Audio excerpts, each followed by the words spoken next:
So through the triple jump, one of the main things we're looking for is to maintain balance through the jump that allows us to maintain effective postures and therefore effective jumping mechanics throughout the whole jump. So that starts with having the correct posture, where we're looking to always have our ears over our feet.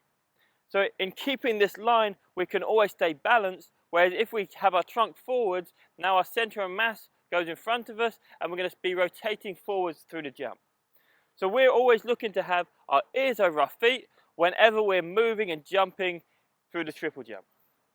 Now we need to create stability in this position, and we do this by having effective landing mechanics, where again we've got this balanced position, so every time we land we want to be landing trying to get our feet back under the hips with this strong flat foot contact.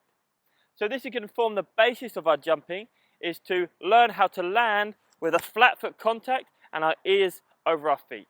Now of course, as we're moving forward through the jump, we can't land with our foot under our hips because we won't have time to apply our forces.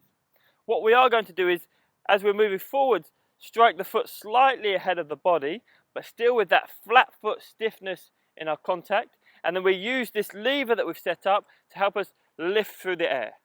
So although we're not going to land with our foot directly under our hips, we are going to have this active flat foot contact, and we're going to be pulling that foot back under the hip to use the lever and to keep the balance throughout the jump. Now as we do so, we're looking to minimize knee flexion. We don't want this knee to bend so that we then have to push through the jump. We're only going to be on the ground for less than 0.2 of a second, so we don't have time for this bending and pushing with the concentric force in our legs.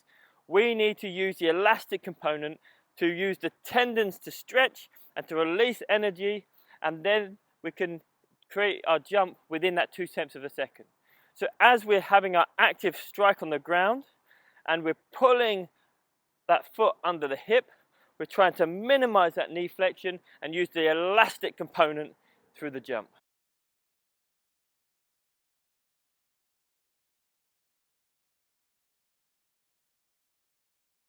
So that's the basic action of our takeoff leg, that active strike back under the hips with the flat foot and creating stiffness through that takeoff leg. But then we also need to use the free leg to help us generate height in the jump. So we're looking for this free knee to swing to parallel with the toe up nice and high to help with that hip flexion. And as we do so, we want to try and time that free knee with the takeoff leg to keep that balanced position and to keep that timing in the jump. So we should have an active strike, and as our toe comes off the ground, we want to see that knee get to its parallel position.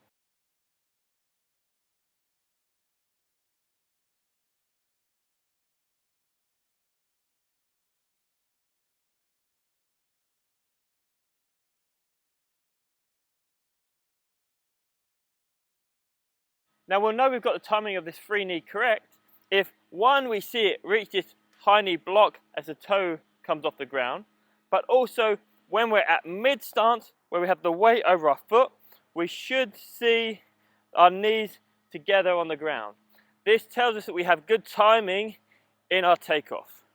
Now this is going to be really important throughout the jump, because as soon as we get out of shape in one of our jumps, we're going to have this forwards rotation or backwards rotation if we're early or late, and this is going to affect our ability to perform the next phase of the triple jump.